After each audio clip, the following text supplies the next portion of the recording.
Let's start the topic. हम लोग बच्चों लोग बात करने वाले हैं करंट इलेक्ट्रिसिटी, जो हम लोगों का एक इम्पॉर्टेंट पार्ट है फिजिक्स का। देखो जनरली जब हम लोग साइंस में कुछ चैप्टर्स को डील करते हैं तो हम लोग को अलग अलग टॉपिक्स के ऊपर चैप्टर्स दिए, जैसे हीट के ऊपर कुछ चैप्टर्स पढ़ाए जाते हैं। सिमिलरली आप लोगों को करंट इलेक्ट्रिसिटी पर कुछ चैप्टर पढ़ाए जाते हैं, केमिस्ट्री से रिलेटेड कुछ चैप्टर्स आप लोगों को पढ़ाए जाते हैं, कार्बन से रिलेटेड चैप्टर्स पढ़ाए जाते हैं। तो करंट इलेक्ट्रिसिटी या आप यूं बोलो कि इलेक्ट्रिसिटी ही पूरा एक पार्ट है जो हम लोगों को फर्दर फिजिक्स के अंदर क्या करना है, डील करना है। ठीक है, अभी हम लोग लोअर क्लास में हैं तो हम लोग उसको कंबाइन तौर पे साइंस में पढ़ते हैं, बट जैसे जैसे हम लोग स्टैंडर्ड्स बढ़ते जाएंगे आप देखेंगे कि फिजिक्स के अंदर अलग से साइंस का एक हिस्सा फिजिक्स का, जिसके अंदर हम लोग किसको पढ़ना ले, करंट इलेक्ट्रिसिटी को पढ़ना। इसके अंदर पूरी इंजीनियरिंग हो जाती है, इलेक्ट्रिकल इंजीनियरिंग, इलेक्ट्रॉनिक्स इंजीनियरिंग। ठीक है, तो अगर आपका कहीं कोर कॉम्पिटेंसी इस चीज के अंदर है, आपको इस टॉपिक के अंदर इंटरेस्ट है, तो आप इसको further as a career opportunities भी क्या कर सकते हो, देख सकते हो। ठीक है, और हम लोग आज इन सब का बेस डील करना है। ठीक है, करंट इलेक्ट्रिसिटी को समझने के लिए क्या क्या चीजों की रिक्वायरमेंट है, हम लोग उन सारी चीजों को क्या करेंगे, समझने की कोशिश करेंगे। ज्यादा डेप्थ में लेकर किसी चीज को नहीं जाऊंगा, खाली हम लोगों को कंसेप्चुअली चीजों को क्लियर करना है। हम लोग अभी उसी पॉइंट ऑफ व्यू पर रहेंगे। ठीक है, अगर बात करें कि सर ये करंट इलेक्ट्रिसिटी, देखो चैप्टर का नाम एक्चुअली यहाँ पर current electricity market current electricity नहीं है। आपके 9th स्टैंडर्ड में चैप्टर का नाम क्या दिया हुआ है, करंट इलेक्ट्रिसिटी।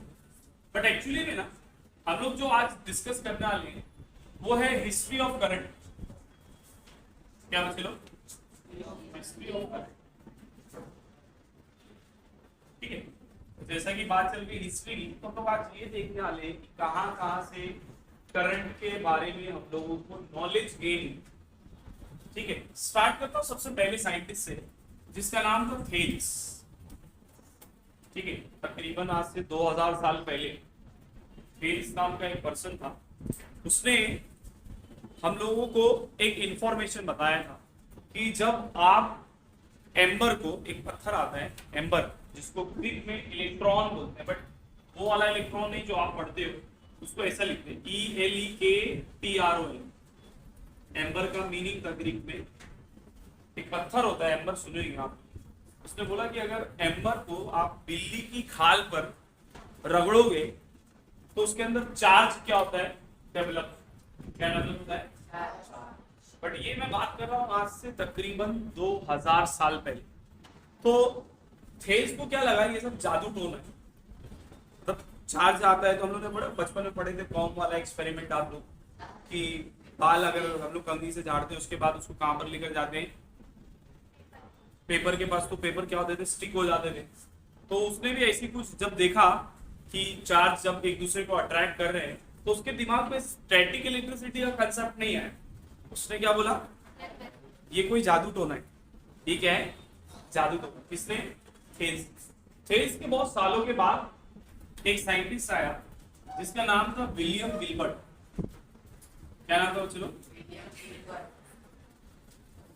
विलियम गिलबर्ट ने ना एक्चुअली एक्सपेरिमेंटली हम लोग को स्टैटिक इलेक्ट्रिसिटी के बारे में बताया कि अगर आप, जैसे हम लोग ने पढ़े कि ग्लास का रॉड अगर आपके पास है, उसको आप सिल्क पे क्या करते हैं, रब करते हैं, तो उन दोनों के ऊपर चार्ज डेवलप होता है। क्या डेवलप होता है बच्चे लोग, चार्ज, जिसको आम भाषा में आपने लोअर क्लास में पढ़े स्टैटिक इलेक्ट्रिसिटी। वो चार्ज रुके हुए रहते हैं, इसीलिए उसको स्टैटिक बोलते हैं। क्या बोलते हैं उसको, याद आ रहा है कि नहीं।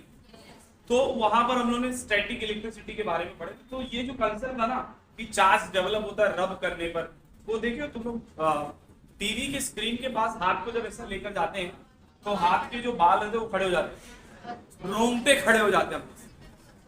सुने कि नहीं, देखे भी है। कभी कभी ये चीज जब हम लोग कंबल ओढ़ते हैं ना, आप नोटिस करो, कंबल की वजह से भी अपने हाथ के रोंगटे खड़े, ऐसा लगता है हॉरर मूवी देखे हम लोग ने। क्यों ऐसा होता है, चार्जेस की वजह से। क्यों ऐसा होता है बच्चे लोग, फिजिक्स के अंदर एक रूल है कि लाइक चार्ज जो होते हैं ना, वो एक दूसरे को रिपल करते हैं। क्या करते हैं, रिपल का मतलब एक दूसरे से टकराकर दूर भागते हैं। और अनलाइक चार्ज जो होते हैं ना वो एक दूसरे को क्या करते हैं, अट्रैक्ट करते हैं। अनलाइक चार्ज क्या करते हैं एक दूसरे को, और लाइक चार्ज क्या करते हैं, रिपल करते हैं। तो अगर सिर्फ एग्जांपल दे रहा हूं कि जैसा हम लोग स्क्रीन के पास लेके गए, टीवी के स्क्रीन के पास हाथ लेके जाते हैं तो अपने जो भाल है वो सब खड़े हो जाते हैं, मतलब टीवी के स्क्रीन के ऊपर कोई चार्ज है और अपने हाथ पर भी कोई चार्ज, लाइक से टीवी पर नेगेटिव चार्ज है और अपने हाथ पे कौन सा चार्ज है, तो ये नेगेटिव और पॉजिटिव एक दूसरे को क्या करते हैं, अट्रैक्ट करते हैं। समझ में आ रहा है? स्टैटिक इलेक्ट्रिसिटी, इसी को क्या बोलते हैं हम लोग। तो ये स्टैटिक इलेक्ट्रिसिटी का एक्चुअल कंसेप्ट किसने दिया हम लोग को, विलियम गिलबर्ट ने। किसने दिया बच्चे लोग, विलियम गिलबर्ट ने। उसने ना एक्चुअली में एक डिवाइस बनाया था जिसको इलेक्ट्रोस्कोप बोलते हैं। क्या बोलते हैं, इलेक्ट्रोस्कोप।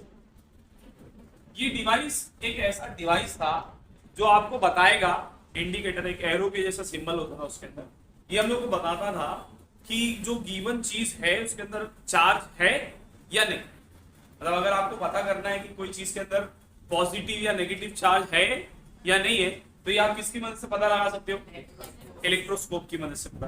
किसने बताया था, विलियम।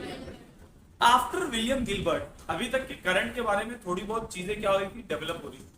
देखो लोगों को करंट के बारे में नॉलेज तो थी क्योंकि वो लोग ने ईल फिश वगैरह को देखे थे पहले से। ईल फिश पता है ना तुम लोगों को, एक मछली होती है जिसके अंदर करंट डेवलप होता है हाई वोल्टेज का, मतलब अगर आप उसको पकड़ लो तो आप मर भी सकते हो, इतना हाई वोल्टेज का करंट वो ईल फिश उसको बोलते हैं। तो करंट का कंसेप्ट तो था बट लोगों को एक्चुअली में उसके बारे में नॉलेज नहीं थी। वो लोग पता था कि इसके अंदर ऐसी कोई तो चीज है जिसको छुओ तो हम लोग मर जाएंगे, बट वो एक्चुअली में क्या है उसके बारे में किसी को नॉलेज नहीं। पहली बार करंट को समझाने वाला अगर कोई था तो वो था बेंजामिन फ्रैंकलिन। कौन था बच्चे लोग, बेंजामिन फ्रैंकलिन। ठीक है, बेंजामिन फ्रैंकलिन ने क्या किया, इसने एक एक्सपेरिमेंट कंडक्ट किया। एक्सपेरिमेंट क्या कंडक्ट किया था, इसने बारिश के टाइम पर जब आसमान में बिजली कड़क रही थी उस टाइम पर उसने क्या किया, पतंग उड़ाया। मतलब हल्की हल्की बारिश हो रही थी, उसने क्या किया, पतंग उड़ाया और उस पतंग के जो टेल्स थी ना, जो पूंछ रहती है, उसके अंदर क्या किया, लोहे की पतली पतली स्ट्रिप्स को बांध दिया और जो उसका धागा रहता है, मांझा जिसको हम लोग आम भाषा में बोलते हैं, उसके ऊपर उसने आयरन की फाइलिंग्स को क्या किया था, रब किया। और उसने ऐसे कंडीशन में उस पतंग को क्या किया, उड़ाया। जब उसने पतंग को उड़ाया तो आसमान से जो बिजली कड़क रही थी, क्योंकि बारिश का टाइम था तो वो पूरा आयरन और उसका जो मांझा था वो सब गीला हो गया था। करंट जो था वो आसमान से उतर के उसके मांझे से फ्लो होता हुआ उसके हाथ में क्या हो रहा था, फील हो रहा था। इसके बेंजामिन फ्रैंकलिन। पहली बार बेंजामिन फ्रैंकलिन ने हम लोगों को एक कंसेप्ट बताया कि कोई तो चीज है जो आसमान से कहां पर आ रही है, मेरे हाथ में, और उसने वहां पर एक टर्म डिराइव किया था, इलेक्ट्रिसिटी। क्या बोला था उसको उसने, ये जो पहला वर्ड था इलेक्ट्रिसिटी का, यहाँ से हुई थी। बेंजामिन फ्रैंकलिन ने हम लोग को क्या बताया, इलेक्ट्रिसिटी के बारे में। यहाँ तक क्लियर, कोई डाउट, ठीक। एक और पर्सन आया, बेंजामिन फ्रैंकलिन। देखो इसने ये तो बता दिया कि कुछ चीज है जो आसमान से कहां पर आ रही है, हाथ तक क्या आ रही है उसकी, ठीक है। बेंजामिन फ्रैंकलिन के बाद एक और साइंटिस्ट आया, 9th में, इसका नाम नहीं पढ़े आपने, गैल्वानी नाम था। क्या नाम था, गैल्वानी ने हम लोग को एनिमल इलेक्ट्रिसिटी के बारे में, किसके बारे में बच्चे लोग, अब आप बोलेंगे ये क्या है। देखो गैल्वानी ने एक एक्सपेरिमेंट किया था, उसने फ्रॉग के ऊपर एक एक्सपेरिमेंट किया था। उसने बताया कि अगर आप फ्रॉग को बीच में से कट कर दो, उसके दोनों टांग के पास से मसल्स जहां से उसकी जॉइंट होती है जिससे वो चलता है, और उसको दो अलग अलग मेटल्स से अगर क्या करो, ज्वाइन करो, तो उसके अंदर करंट क्या होता है, फ्लो होता है। ये किसने बताया हम लोग को, गैल्वानी। और उसका नाम क्या दिया, एनिमल इलेक्ट्रिसिटी। बट इसी का एक साथी था जिसका नाम आपके बुक में दिया हुआ है, एलेक्जेंड्रा वोल्टा। याद आया, स्पेलिंग मिस्टेक हो सकती है, देखो ध्यान में नहीं है, एलेक्जेंड्रा वोल्टा। इसने फर्स्ट टाइम मेटल्स की मदद से हम लोगों को एक बैटरी बनाकर दिया। जो बैटरी हम लोग यूज करते हैं आज के टाइम पर, वो बैटरी का बनाने वाला कौन था, एलेक्जेंड्रा वोल्टा। उसने हम लोग को फर्स्ट टाइम एक बैटरी मेटल्स से बनाकर दिया और उसने हम लोग को डीसी वोल्टेज या डीसी करंट के बारे में क्या किया, एक्सप्लेनेशन दिया। किसने? एलेक्जेंड्रा वोल्टा। यहां तक कि क्लियर है। बैटरी भी डेवलप हो गई कहां पर? एलेक्जेंड्रा वोल्टा के टाइम। ये सब मैं बात कर रहा हूं 17 से 18 सेंचुरी के बीच। ठीक है। नेक्स्ट इसके बाद एक साइंटिस्ट आया जो हम लोग 10th स्टैंडर्ड में जिसका नाम पढ़ेंगे, बट आज ध्यान से सुन लो उसके बारे में। 10th में जब ये चैप्टर पढ़ाऊंगा तो बताऊंगा। 9th में कुछ बच्चों ने इसके बारे में पढ़े थे, मोटर वाले जो होंगे उनको याद होगा। ओस्टार्ड एक अपने टाइम का वेल नोन साइंटिस्ट था, एक्चुअली प्रोफेसर था। वो अपने यूनिवर्सिटी में ना लेक्चर कंडक्ट कर रहा था, तो उसने मेटल के एक और प्रॉपर्टी को उसने वहां पर समझा। उसने क्या किया, एक्चुअली बैटरी तो डेवलप हो गई थी, तो उसने अच्छा ये जो बैटरी थी ना ये इलेक्ट्रोकेमिकल वाली थी। करंट वगैरह कैसे प्रोड्यूस होता था? Chemical reactions. किससे बनते थे? Chemical reactions. तो ओस्टार्ड अपने क्या कर रहा था, यूनिवर्सिटी में एक लेक्चर कंडक्ट कर रहा था। ड्यूरिंग द लेक्चर उसने एक इंपॉर्टेंट डिस्कवरी किया। उसने क्या देखा कि जब किसी कंडक्टर से करंट पास होता है तो उस कंडक्टर के आसपास रखा हुआ जो मैग्नेट है ना वो मूव होता है। मैग्नेट क्या हो रहा है? करंट किसमें से पास कर रहे हैं? कंडक्टर। कंडक्टर सबको पता है ना, वो जिसमें से करंट पास होता है उसको कंडक्टर बोलते हैं। तो कंडक्टर में से जब करंट पास हो रहा है तो उसके आसपास रखा हुआ जो मैग्नेट है वो क्या हो रहा है? मूव हो रहा है। देखो मैग्नेट दो ही शर्त पे मूव हो सकता है, या तो आप उस मैग्नेट को मूव करो या आप उसके करीब में कोई दूसरा मैग्नेट लेकर आओ, है ना। हम लोग पढ़ते हैं दो मैग्नेट को अगर आसपास लेकर आओ या तो वो एक दूसरे को अट्रैक्ट करते हैं, या तो अगर अनलाइक लाइक पोल होगा तो एक दूसरे को क्या करेंगे? रिपल करेंगे। देखे हो ना, बचपन में एक्सपेरिमेंट भी किए तुम लोग करके। तो उसने बोला कि मैंने तो उसके ऊपर कोई फोर्स अप्लाई नहीं किया, बट ये कंपास क्या हो रहा है? मूव हो रहा है। कंपास मतलब जिसके अंदर मैग्नेटिक नीडल होता है वो क्या हो रहा है? मूव हो रहा है। तो वहां से उसने एक और इंपॉर्टेंट डिस्कवरी किया। उसने बताया कि अगर किसी कंडक्टर में से आप करंट को पास करते हो तो वो कंडक्टर किसके जैसा बिहेव करता है? मैग्नेट के जैसा। किसके जैसा बिहेव करता है? बहुत इंपॉर्टेंट। उसने क्या बताया हम लोग को? अगर किसी कंडक्टर में से किसको पास करेंगे, आप करंट को पास करेंगे तो कंडक्टर किसके जैसा बिहेव करेगा? मैग्नेट के जैसा बिहेव। ये किसने बताया अपने को? ओस्टार्ड के बाद एक और साइंटिस्ट आया जिसका नाम था माइकल फैराडे। इसका भी नाम हम लोग पढ़ेंगे 10th स्टैंडर्ड में, डिटेल में बताऊंगा। माइकल फैराडे ने हम लोगों को डीसी मोटर बनाकर दिया। क्या बनाकर दिया? जो मोटर हम लोग देखते हैं ना जिसको करंट दो और वो बदले में क्या होता है? रोटेट होता है। माइकल फैराडे ने हम लोग को एक्चुअली एक कंसेप्ट बताया कि अगर आप किसी कंडक्टर को किसी मैग्नेट के पास क्या करो? मूव करो, तो उस कंडक्टर के अंदर करंट क्या होता है?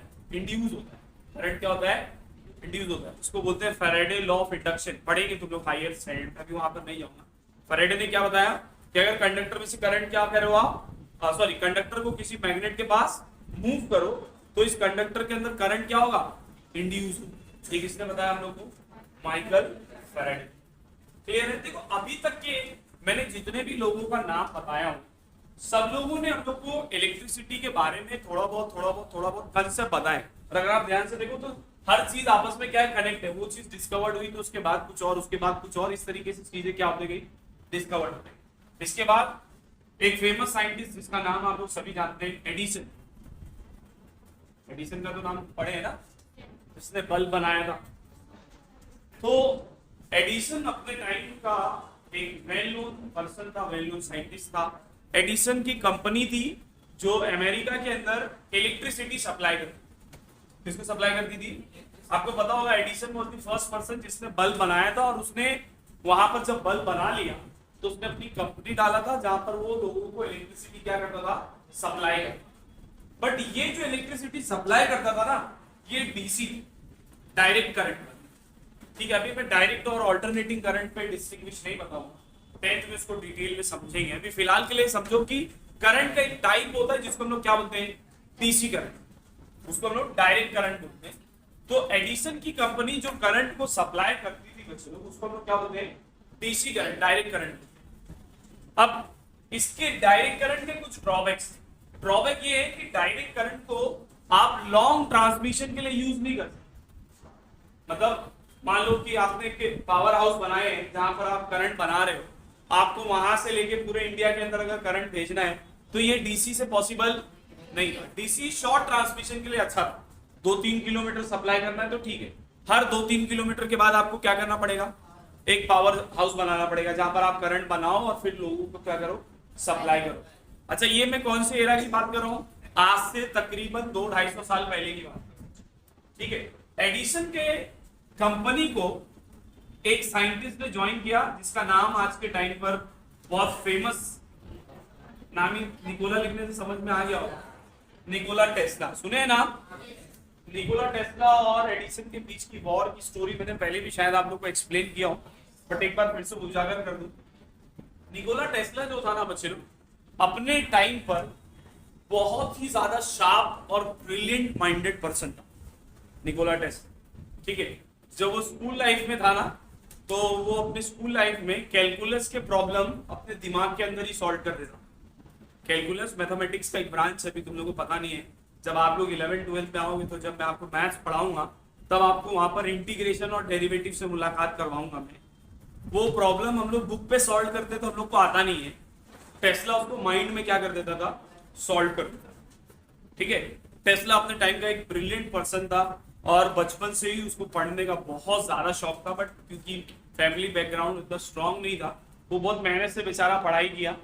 और उसके बाद उसने एक कंपनी ज्वाइन किया, टेलीग्राम कंपनी जिसको ज्वाइन किया, और धीरे धीरे वहां पर काम करने के बाद उसको अपॉर्चुनिटी मिली कि वो किसकी कंपनी में काम कर सके, एडिसन की कंपनी को जब उसने ज्वाइन किया तो at the same time Nikola Tesla alternating current, मतलब डीसी का उल्टा एसी करंट पर भी क्या कर रहा था, वो रिसर्च कर रहा था। कौन? टेस्ला। किस पे डिस्कस कर रहा था, बातचीत, तो उसकी काम किस पे चल रहा था, ऑल्टरनेटिंग करंट। जब उसने अपने ऑल्टरनेटिंग करंट का कंसेप्ट एडिसन को बताया कि सर मैं एसी करंट पे काम कर रहा हूं, आप जरा अगर उसको देखें, तो एडिसन ने जब उसको देखा कि ये किस पे काम कर रहा है, मेरे करंट के अपोजिट पे काम कर रहा है, तो मार्केट में उस टाइम पर करंट देने वाला कौन था, सिर्फ एडिसन। इसको ये बात पता थी कि अगर टेस्ला ऑल्टरनेटिंग करंट मार्केट में लेकर आता है तो मेरे बिजनेस क्या हो जाएगा, बंद हो जाएगा। तो उसने टेस्ला को बोला कि भाई ये सब बकवास है, ये सब पे काम मत करो, तुम किस पे काम करो, मेरे जो भी मशीन वगैरह उसी पे तुम काम करो। तो एडिसन ने टेस्ला को क्या बोला कि मेरे मशीन में कुछ प्रॉब्लम है, उसको अगर तुम दूर करोगे तो मैं तुमको अच्छा खासा पैसा दूंगा। मेरे को अमाउंट याद नहीं है, बट उस टाइम पर वो बहुत ह्यूज अमाउंट होता था उतना। उसने बोला कि मैं ये पैसा दूंगा अगर तुम मेरे मशीन्स के अंदर ये मॉडिफिकेशन कर दोगे। तो टेस्ला ने लिटरली में उसको जो मॉडिफिकेशन चाहिए था वो मॉडिफिकेशन उसके मशीन में करके दिया। किसने? टेस्ला ने, एडिसन। एडिसन को जब उसने बता दिया कि भैया आपने जो जो बोले थे मैंने वो सारा काम कर दिया, अब आप भी अपनी बात पूरी करो, आपने बोले थे ना मेरे को पैसा देंगे, अब दो पैसा। तो उसने ये बात को क्या बोल के डाल दिया कि तुम अमेरिका के मजाक को भी नहीं समझते, अमेरिकन मजाक करते तुम उसको भी नहीं समझते, मैं तो मजाक कर रहा था तुमसे, वैसे वैसे की तो कोई बात ही नहीं। किसने बोला? एडिसन ने टेस्ला। टेस्ला इस बात से बहुत गुस्सा हो गया कि मेरी मेहनत इतनी सारी लगी और मेरे को बदले में कुछ मिला भी नहीं। टेस्ला ने उसकी कंपनी छोड़ दिया और वापस से अपनी जगह पर जहां पर वो रहता था वहां चले गए। वहां पर जाकर उसने खुद की कंपनी स्टार्ट किया लोगों की मदद से, और खुद उसने क्या डेवलप किया, alternating current. Alternating current DC current के कंपेयर में बच्चे लोग बहुत ज्यादा यूजफुल है। देखो डीसी करंट का सबसे बड़ा डिसएडवांटेज यही था कि आप उसको लॉन्ग ट्रांसमिशन के लिए यूज, बट एसी करंट को आप लॉन्ग ट्रांसमिशन के लिए क्या कर सकते हैं। आज के टाइम पर आप अपने घर में जो करंट यूज कर रहे हो हाउस होल्ड एक्टिविटीज के लिए बच्चे लोग, ये कौन सा करंट है? AC current. मैं 10th में आपको इन दोनों के बीच का डिस्टिंग्विश बताऊंगा, फिलहाल मेरा टॉपिक वो नहीं है तो मैं वहां नहीं जाना चाह रहा हूँ। एसी करंट समझ में आया? किसने बनाया? टेस्ला ने। और धीरे धीरे आज के टाइम पर हम लोग जितनी भी इलेक्ट्रिसिटी के अंदर टेक्नोलॉजी देखते हैं उन सब का श्रेय किसको जाता है? Nikola Tesla. Tesla was the person जिसने हम लोगों को अल्टरनेटिव करंट बना के दिया और आज हम लोग इतनी सारी चीजों को क्या करते हैं, यूटिलाइज करते। क्लियर है बच्चे लोग? कोई डाउट इसमें? करंट की हिस्ट्री समझ में आ गई? हाँ सर हिस्ट्री तो समझ में आ गई, बट अभी तक की ये नहीं समझना है कि करंट क्या है। Flow of charge. देखो नॉर्मली करंट किसको बोलते हैं बच्चे लोग? जब कोई भी चीज फ्लो होती है ना, जब भी कोई भी चीज क्या होती है, फ्लो होती है उसको हम लोग बोलते हैं करंट। क्या होते हैं? जैसे कि एग्जांपल पानी फ्लो हो रहा है तो current of water, air flow हो रही है तो करंट ऑफ एयर। सिमिलरली जब इलेक्ट्रॉन फ्लो होंगे तो उसको क्या बोलते हैं? Current electricity. उसको हम लोग क्या बोलते हैं? इलेक्ट्रिसिटी में वर्ड क्या है? इलेक्ट्रॉन ना। इलेक्ट्रिसिटी का वर्ड अगर आप तोड़कर देखो तो इसके अंदर क्या है? ये कहां से आ रहा है? इलेक्ट्रॉन से आ रहा है। ये बात भी सोचने वाली कि sir why current electricity, current की ही इलेक्ट्रिसिटी, अरे इलेक्ट्रिसिटी करंट पे ही क्यों पढ़ रहे हम लोग? प्रोटोनिसिटी या न्यूट्रॉनिसिटी क्यों नहीं पढ़ लिए? ये भी एक्सप्लेन किया हमने, याद है किसी को? अरे ये इलेक्ट्रिसिटी है ना, इलेक्ट्रॉन की सिटी, इसका मतलब यही है ना। तो सर ऐसे तो एटम के अंदर प्रोटॉन भी है, एटम के अंदर न्यूट्रॉन भी है, तो हम लोग बोल सकते थे करंट प्रोटोनिसिटी है कि नहीं, या करंट न्यूट्रॉनिसिटी, बट हम लोग ऐसा तो नहीं बोल रहे। क्यों?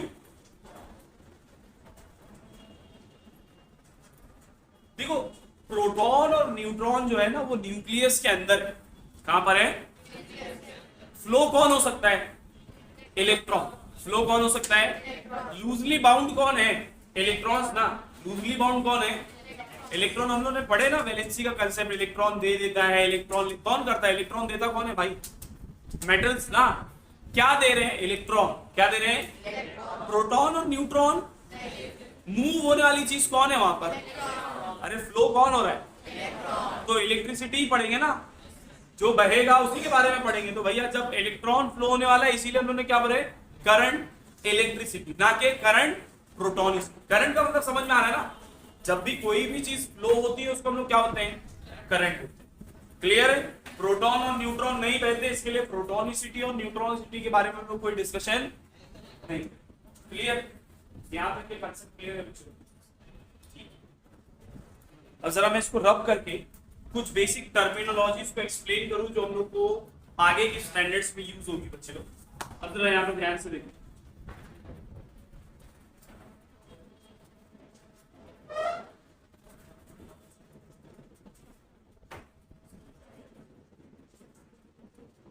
देखो बच्चे लोग, अगर हम लोग बात करते हैं करंट इलेक्ट्रिसिटी की तो हम लोगों को ना कुछ चीजें एकदम क्लियर कट याद होनी चाहिए या समझ में आनी चाहिए कि इनको क्या बोलते हैं, तभी आप इसके आगे के फर्दर कंसेप्ट को आसानी से क्या कर सकते हो?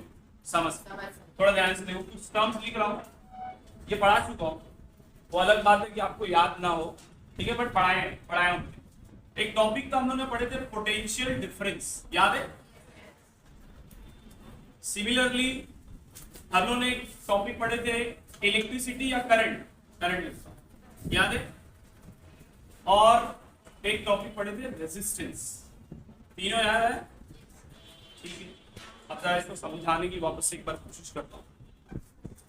देखो पोटेंशियल डिफरेंस जो है ना बच्चे लोग, ये एक्चुअली में वो चीज है जिसकी वजह से इलेक्ट्रॉन फ्लो होते हैं। इलेक्ट्रॉन अपने आप फ्लो नहीं होते, वायर के अंदर इलेक्ट्रॉन है, वायर के अंदर इलेक्ट्रॉन है, बट वो फ्लो कब होंगे? जब उनके पास क्या होगा? Potential difference. क्या होगा बच्चे लोग? अगर पोटेंशियल डिफरेंस नहीं होगा तो इलेक्ट्रॉन फ्लो होने वाले, और इलेक्ट्रॉन फ्लो नहीं होंगे तो करंट मिलेगा क्या? नहीं। तो जरा पहले हम लोग इसके ऊपर नजर डालते हैं कि ये पोटेंशियल डिफरेंस एक्चुअली में है क्या। तो देखो हम लोग देखते हैं झरना जो है बच्चों वो कहां से कहां की तरफ फ्लो होता है? ऊपर से नीचे, या मैं यूं बोलूं हायर से लोअर। और हम लोग ने एक लॉ पढ़े, एनर्जी हमेशा कहां से कहां जाती है? हायर से लोअर।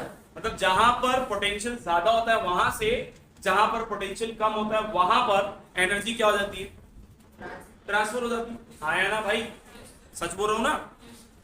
इसको एक एग्जाम्पल के थ्रू समझते हैं, वही वाला एग्जाम्पल जो शायद कुछ बच्चों के दिमाग में याद आ रहा होगा, कुछ बच्चों को नहीं याद आ रहा है, उनके लिए रिपीट कर रहा हूं। हम लोगों ने फॉर एग्जाम्पल मान लो कि ये एक पाइप है बच्चों, ठीक है, सी शेप का, ठीक है, और ये पाइप ना पूरा बॉल से भरा हुआ है। किससे भरा हुआ है? कोई भी बॉल, फुटबॉल, वॉलीबॉल, कोई भी बॉल, ठीक है। और यहां पर हम लोग एक पर्सन को खड़ा कर देते हैं, उसका काम क्या है, यहाँ से नीचे से बॉल लेना और ऊपर क्या कर देना, देखो जब यहाँ से वो बॉल को प्रेशर लगाएगा तो ये सारे बॉल मूव होंगे, यहाँ एक बॉल आगे आएगा, फिर वो बॉल उठाएगा, फिर ऐसे कर देते। ये किसका काम है, ये पर्सन का काम। ठीक है, मैं पोटेंशियल डिफरेंस एक्सप्लेन कर रहा हूँ, ध्यान से। अगर मैं बोलूं कि ये पर्सन का डेली बेसिस का काम क्या है, कि ये यहाँ पर आता है और ये क्या करता है, यहाँ से बॉल उठाता है और यहाँ पर ऊपर की तरफ क्या करता है, शिफ्ट करता है। बट अगर मैं ये पाइप हटा दूं, मैं क्या कर दूं, ये पाइप को हटा दूं, अब मैं बोलूं कि मैं इसको एक रूम में बंद किया, इसमें बंद किया, एक रूम में बंद किया हूं, जिस रूम में पहले से नीचे बहुत सारे बॉल्स पड़े हुए हैं यहाँ पर, ठीक है। और एज यूजुअल इसको जो डेली बेसिस पे काम दिया गया है कि भाई आपको क्या करना है, नीचे से बॉल उठाना है और ऊपर की तरफ रखना है। बट ये बेचारा देख रहा है कि आज तो ऊपर कोई है ही नहीं, आज तो ऊपर कोई, मैं बॉल कैसे डालूंगा। तो मैंने बोला कि भैया तुमने को क्या करना है, जो तेरा काम है ऊपर बॉल उठा और होल्ड करके रख, कि जैसे ही पाइप आएगा मैं फिर से क्या करूंगा, प्रोसेस स्टार्ट करूं। तो इसने क्या किया, इसने कुछ बॉल्स को उठाया, 3-4 बॉल को उठा के ऐसा राइट रखा है कि जैसे ही क्या हो पाइप आए तो मैं वापस से अपना काम क्या करूं, स्टार्ट करूं। मतलब इसने ऊपर कुछ बॉल्स को क्या किया, होल्ड करके रखा हो, समझ में आ रहा है। ऊपर कुछ बॉल्स को क्या किया है, होल्ड करके रखा है, नीचे बहुत सारे बॉल्स पड़े। एक्चुअली में ना ऐसा ही अपनी बैटरी दिखती है, याद आया, ये होता है बैटरी का नेगेटिव टर्मिनल, ये होता है बैटरी का, समझ में आया। इलेक्ट्रॉन कहां से कहां जाता है, नेगेटिव से, है कि नहीं, यहां से निकाल के यहां पर जा रहे थे ना। अब ये जो मैंने कनेक्ट किया हो ना, वायर बोलते हैं इसको, क्या बोलते हैं, वायर के अंदर पहले से इलेक्ट्रॉन है। अब जरा वो बॉल की जगह इलेक्ट्रॉन को अज्यूम कर, तो हम लोग ने पहले बॉल्स रखे थे, अब वहां पर क्या आ गए, तो वायर के अंदर पहले से इलेक्ट्रॉन है। तो अब ये क्या कर रहा है, यहाँ से इलेक्ट्रॉन उठा रहा है और ऊपर की तरफ क्या कर रहा है, शिफ्ट कर रहा है। कौन, बैटरी। कौन करता है ये काम, मतलब बैटरी एक्चुअली में क्या कर रही है, देखो इन दोनों के बीच में पोटेंशियल का गैप है कि नहीं, यहाँ इलेक्ट्रॉन ज्यादा है, यहाँ इलेक्ट्रॉन, आप खुद बताओ इलेक्ट्रॉन कहां से कहां जाएंगे, सर यहाँ से इलेक्ट्रॉन निकलेंगे और कहां पर आएंगे, इसकी तरफ आएंगे। अरे हाँ ना भाई, पोटेंशियल का गैप है तभी तो इलेक्ट्रॉन फ्लो हो रहे हैं ना। अगर गैप नहीं होता, अगर गैप, तो क्या ये फ्लो होता, मैंने इसीलिए तो बताया। बैटरी क्या करती है बच्चे लोग, पोटेंशियल डिफरेंस लाकर देती है। बैटरी क्या करती है, वो ड्राइविंग फोर्स देती है जिसकी वजह से इलेक्ट्रॉन क्या हो सके, बह सके।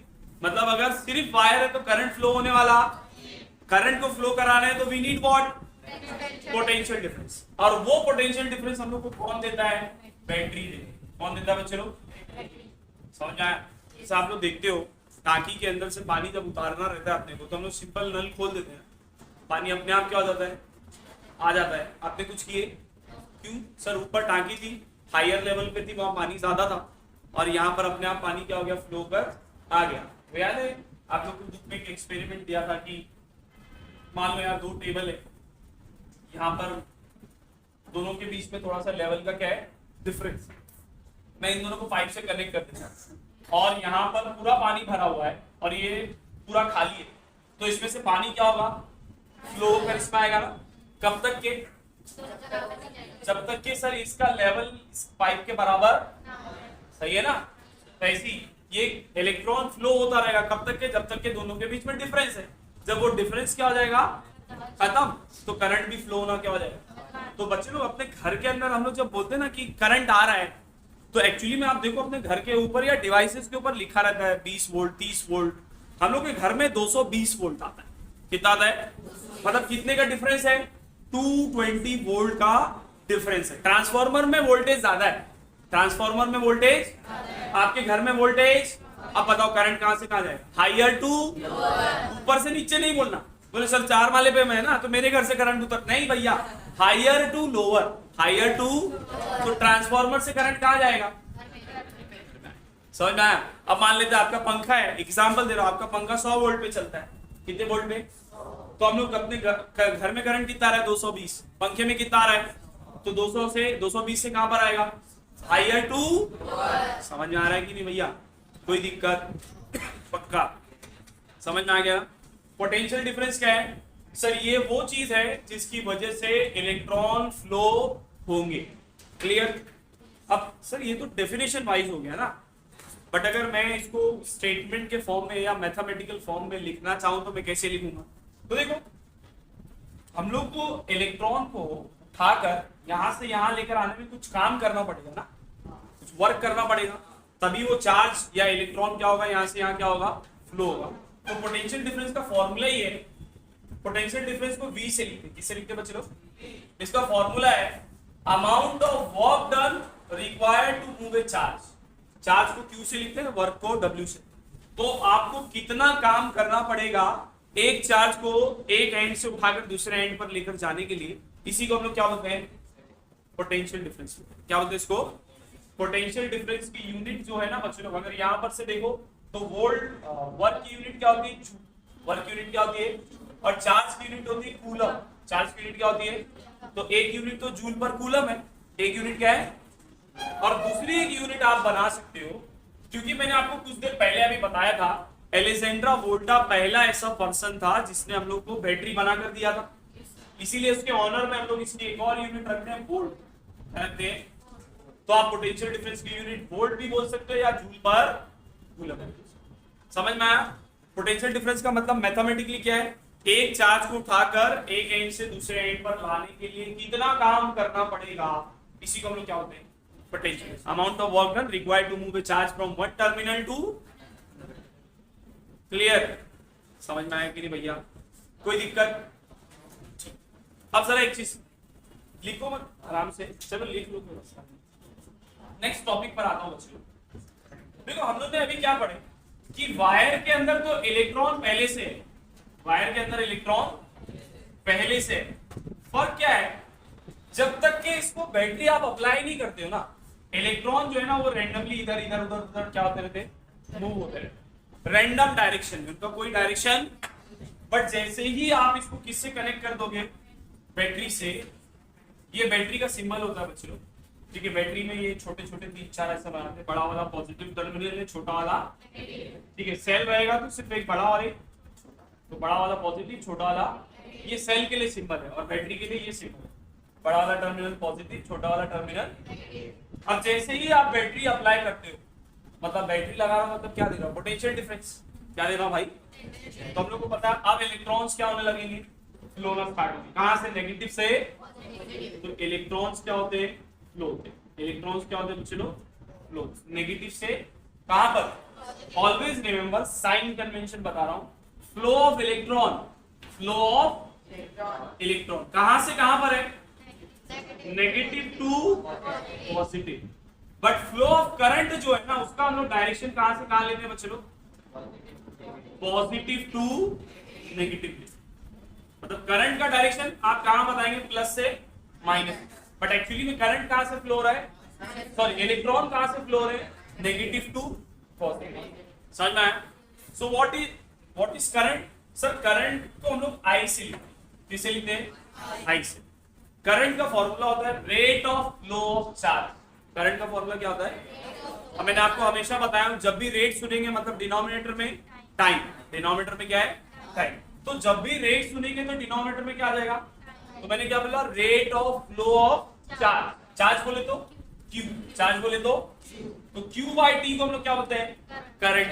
क्यू बाई टी को हम लोग क्या बोलते हैं? समझ में आ रहा है ना? करंट का मतलब क्या? कितना चार्ज कितने टाइम में फ्लो हुआ, इसी को हम लोग क्या बोलेंगे? करंट बोलेंगे। समझ में आ रहा है कि नहीं भाई? चार्ज की यूनिट अभी पढ़े थे, क्या पढ़े थे? चार्ज की यूनिट कूलम। टाइम की यूनिट क्या होती है बच्चे लोग? तो इसकी यूनिट क्या हो गई? कूलम पर सेकंड, या फिर आप इसकी यूनिट एम्पियर भी बोल सकते। क्या बोल सकते हो? एम्पियर वाज द पर्सन जिसने हम लोग को करंट के बारे में बताया था, इसीलिए उसके ऑनर में हम लोगों ने यूनिट को क्या रख दिए?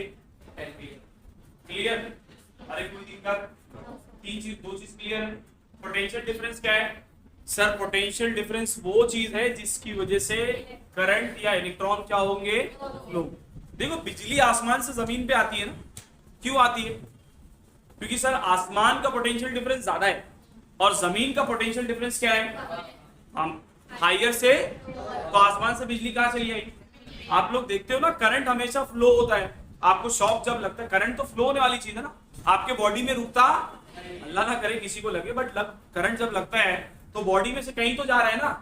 कहां जा रहा है? जमीन में। अब आप बोलेंगे सर जमीन में क्यों जा रहा है? क्योंकि जमीन का पोटेंशियल हम लोग जीरो मानते हैं। कितना मानते हैं? इसीलिए अर्थिंग जब करते हैं तो सारा वायर देखो हम लोग कहाँ लेके जाते हैं, जमीन के अंदर। आपने मीटर बॉक्स में आज जाकर देखे, जबरदस्ती घुसना नहीं, अगर साफ सुथरा है तो जाके देखना, नहीं तो पता चला एक आध दो चिपक गई थी, फिर बाद में कंप्लेन, सर वो आपने बोले थे मेरा बेटा गया था करंट देखने के लिए, है ना?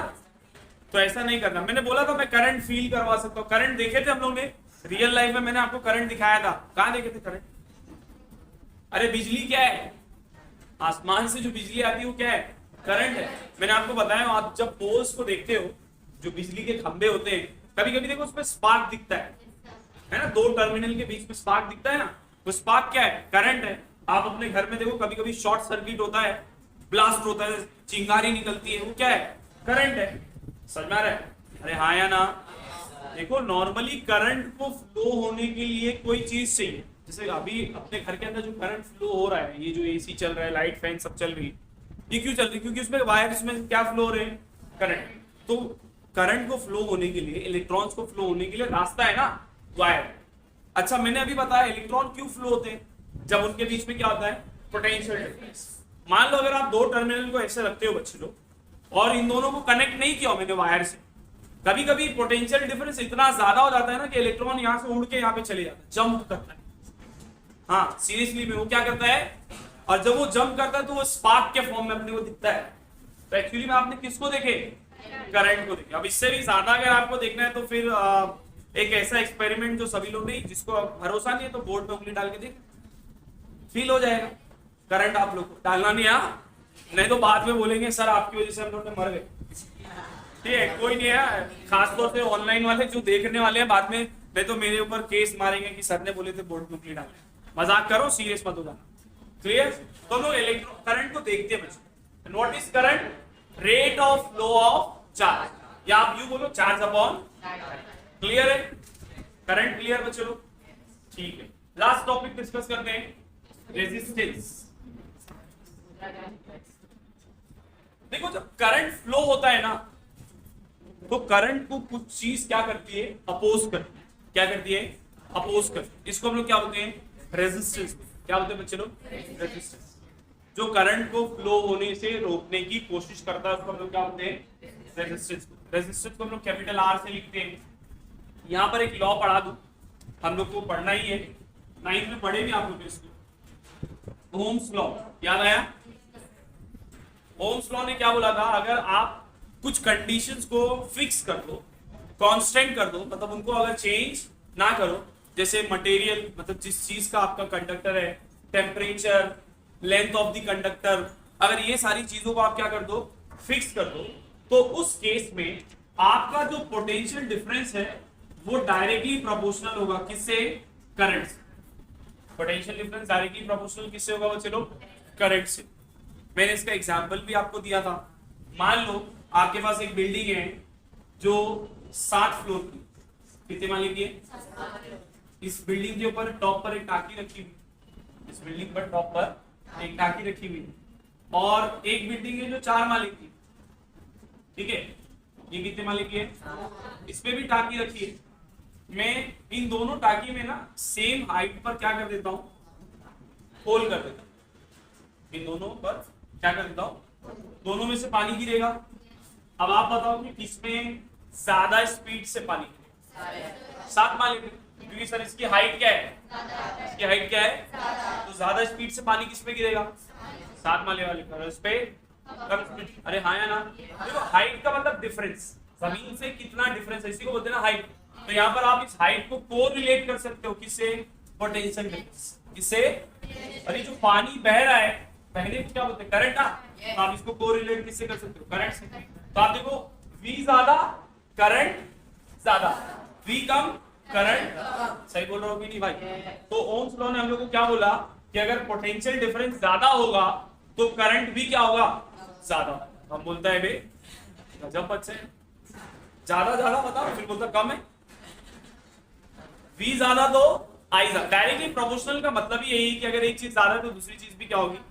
तो अगर V ज्यादा है तो I भी क्या होगा? ज्यादा। जब भी हम लोगों ने पढ़े, जब भी प्रोपोर्शनलिटी की साइन हटाकर इक्वल टू लिखते हैं तो एक कांस्टेंट लिखते हैं, तो यहां पर हम लोग उस कांस्टेंट को R लिखते हैं। क्या लिखते हैं?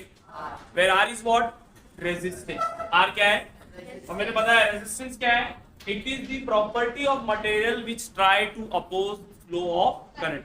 मटेरियल की ही एक प्रॉपर्टी होती है जो करंट को फ्लो होने से रोकने की कोशिश करती है।